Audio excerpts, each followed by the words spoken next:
Banyak yang beranggapan kalau anak muda zaman sekarang alias Gen Z itu gaya hidupnya boros. Tapi bener gak sih kalau semua Gen Z itu gaya hidupnya boros cuma gara-gara nongkrong dan FOMO? Gimana kalau kenyataannya nyari kerja di kota besar itu setengah mati? Apalagi ngejalanin hidup dengan biaya yang gak masuk akal. Gak usah banyak basa-basi, langsung aja kita bahas only here on City Talks.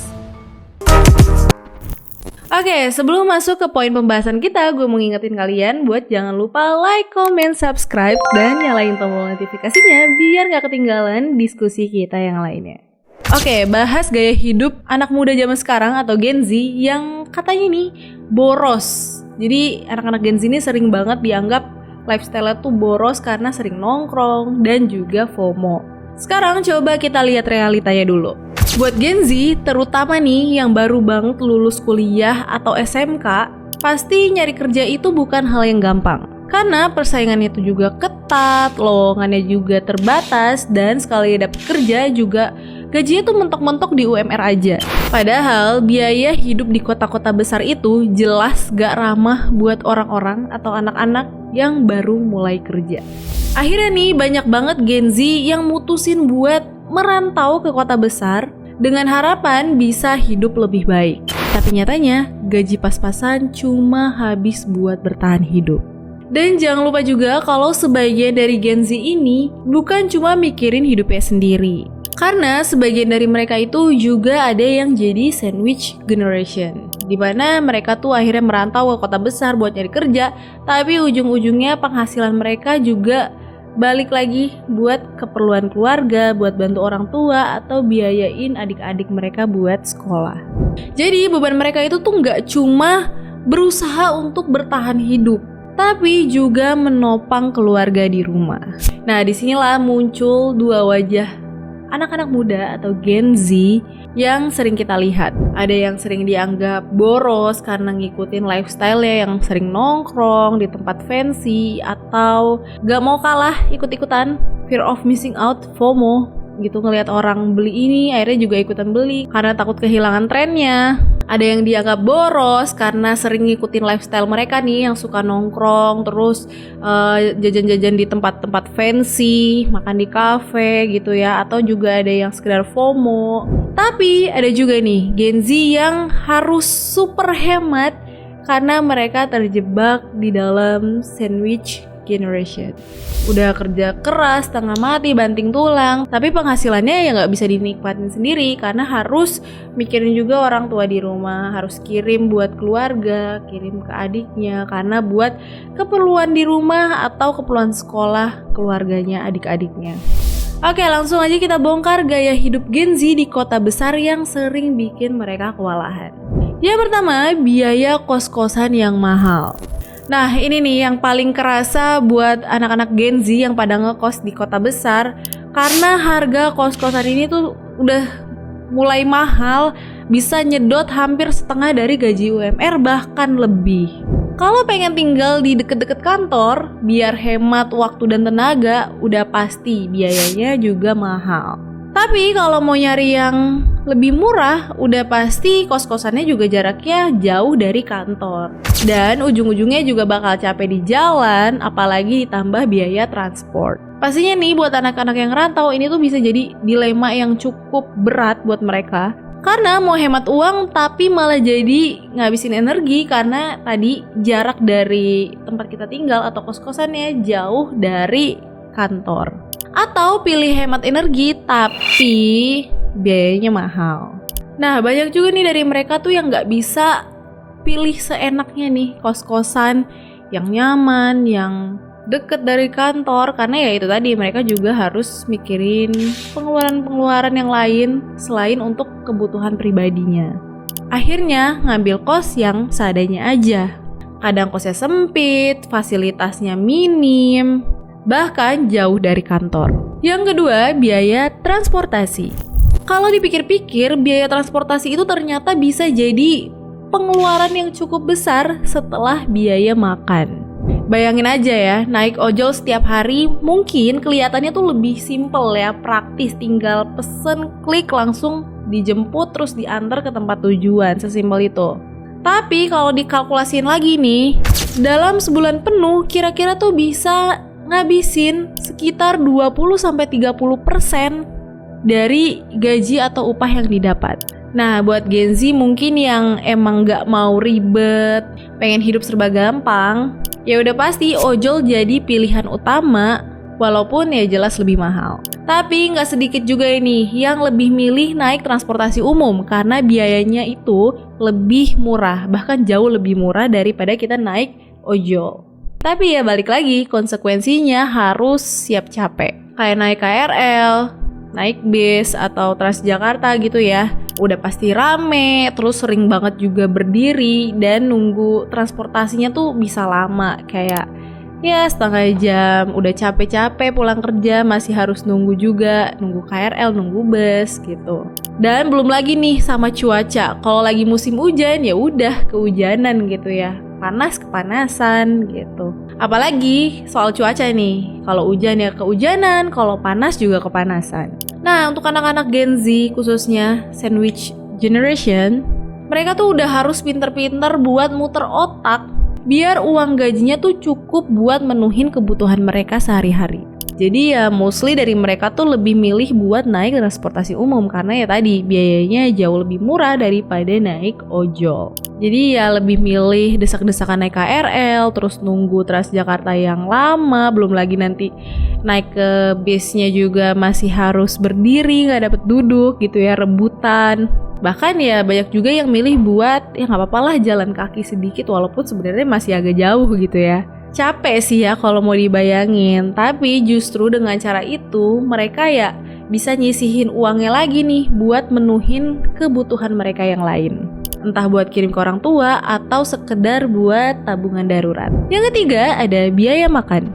Nah, soal makanan ini juga sering jadi bahan omongan. Katanya Gen Z tuh suka banget ngabisin duit buat nongkrong di tempat-tempat fancy, nongkrong di kafe, di restoran, atau delivery setiap hari kayak mesen GoFood gitu ya. Karena makanan juga jadi bagian dari gaya hidup dan cara mereka buat cari hiburan setelah kerja ataupun kuliah. Tapi balik lagi, gak semua Gen Z bisa kayak gitu. Karena banyak dari mereka tuh yang lebih milih buat makan di warteg, terus beli lauk di pedagang kaki lima, atau bahkan masak sendiri di kos. Bukan karena gak pengen nyoba makanan-makanan yang ada di kafe, atau sekedar nyoba buat nongkrong gitu ya. Tapi balik lagi karena ada prioritas yang lebih penting. Karena sebenarnya ya sekali nongkrong itu bisa buat beberapa kali makan kan. Nah kalau mereka milih buat makan di warteg udah pasti lebih murah dan sisa uangnya juga bisa dialokasiin buat kebutuhan yang lain. Kayak buat bayar listrik, beli kebutuhan pribadi mereka, atau buat kirim ke orang tua. Coba bandingin aja. Sekali nongkrong di kafe itu kan biasanya bisa habis sampai 50.000 ya untuk satu porsi menu makanan atau minuman. Sedangkan kalau 15.000 aja itu udah kenyang banget, udah bisa dapat beberapa lauk, nasinya juga banyak, dan bahkan bisa sampai buat 2 kali makan. Jadi kalau ada yang bilang anak-anak Gen Z ini boros banget soal makanan, karena tadi mikirnya suka jajan di tempat-tempat fancy, nongkrong biar keren gitu ya. Ya rasanya sebenarnya nggak adil juga, karena kenyataannya banyak dari mereka yang harus muter otak nih buat gimana caranya biar uang buat makan ini juga bisa nyisa untuk beli keperluan atau kebutuhan yang lainnya.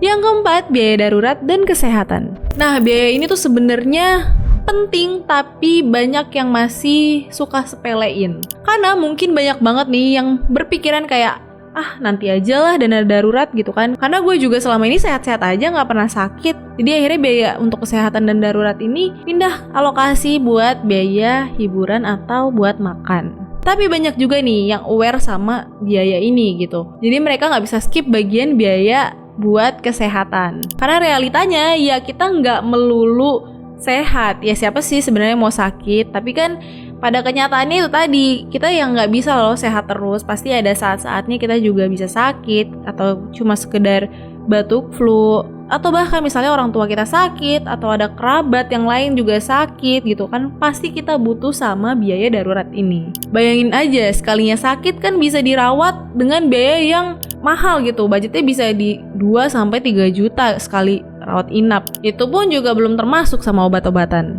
Sementara gaji di kota-kota besar juga UMR-nya paling berapa sih? Paling 4-5 jutaan aja. Kebayangkan, apalagi kalau misalkan adik kita kayak butuh biaya untuk sekolah, ya biaya darurat inilah yang bisa nge-cover kebutuhan-kebutuhan itu. Ya mau gak mau, akhirnya mereka juga harus nutup semuanya. Jadi meskipun ya gajinya sama aja nih kayak anak-anak yang lain gitu ya, tapi kan porsi tanggung jawabnya beda-beda ya. Ada yang lebih berat. Bahkan ada yang sampai rela nyisihin sekitar 10-20% gajinya buat biaya darurat ini. Padahal buat kebutuhan pribadi aja udah pas-pasan. Karena ya buat sebagian itu kita nggak cuma mikirin hidup tuh buat healing aja, tapi harus siap sedia juga kalau tiba-tiba ada bencana yang datang. Yang kelima, biaya entertain. Nongkrong di kafe, beli tiket konser, terus traveling, wah itu udah jadi bagian atau identitasnya anak-anak Gen Z. Rasanya kalau misalkan kita nggak update tuh takut banget ketinggalan sama circle kita yang lain. Akhirnya ada yang bisa ngejalanin itu, tapi ada juga nih yang skip bagian itu. Karena buat anak-anak Gen Z, terutama yang sandwich generation, prioritasnya tuh udah jelas beda. Ya kayak yang tadi gue udah bahas, gaji mereka tuh udah kepotong juga buat kebutuhan-kebutuhan keluarganya, buat ngirim orang tua. Jadi buat sekedar nongkrong, apalagi nonton konser itu udah pasti pikir-pikir dulu gitu ya, nggak bisa langsung eksekusi. Karena ya tadi masih mikirin keperluan di rumah. Kayak mereka tuh pasti kalau diajak sering banget yang namanya kayak skip dulu ya guys, gue lagi nabung nih. Walaupun dalam hati itu sebenarnya pengen banget ikut. Nah dari sini juga bisa banget nimbulin rasa insecure dari diri mereka. Karena ya mereka tuh gak cuma takut dibilang gak gaul sama temen-temennya, tapi juga takutnya malah akhirnya gak nyambung nih sama circle mereka. Karena ya lagi-lagi mereka tuh gak bisa sering ikutin temen-temennya kemana aja, kayak nonton konser, traveling, dan lain sebagainya. Karena ya sebenarnya mereka tuh juga bukan yang gak mau ikut, tapi memang ada tanggung jawab yang lebih besar. Nah ini tuh juga yang bikin mereka tuh sering ngerasa kayak hidupnya tuh ada di dua dunia. Di satu sisi pengen enjoy sama temen-temennya, tapi di sisi lain juga harus mikirin keluarga. Oke, itu tadi pembahasan kita hari ini. Jadi emang hidup Gen Z di kota-kota besar itu gak bisa sembarangan kita cap boros atau ya cuma pengen ngikutin temen-temennya aja atau FOMO. Ya memang ada yang hedon tuh, iya emang ada. Tapi di balik itu juga banyak dari mereka yang harus super hemat karena ya terjebak dalam sandwich generation tadi.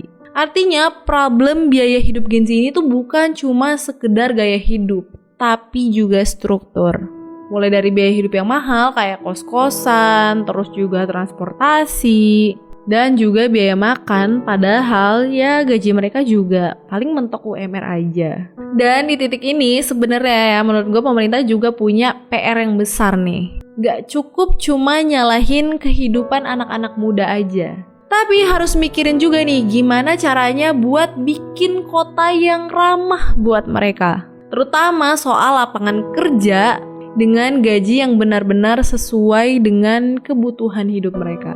Karena kalau nggak ada perubahan dari sisi kebijakan, anak-anak muda atau Gen Z bisa terjebak di lingkaran yang sama. Kerja keras, tapi susah maju.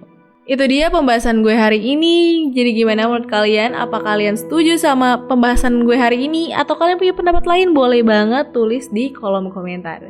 Jangan lupa buat like, comment, subscribe, dan nyalain tombol notifikasinya biar gak ketinggalan diskusi kita yang menarik lainnya. Sampai ketemu di video selanjutnya, only here on Saturday Talks. Bye-bye.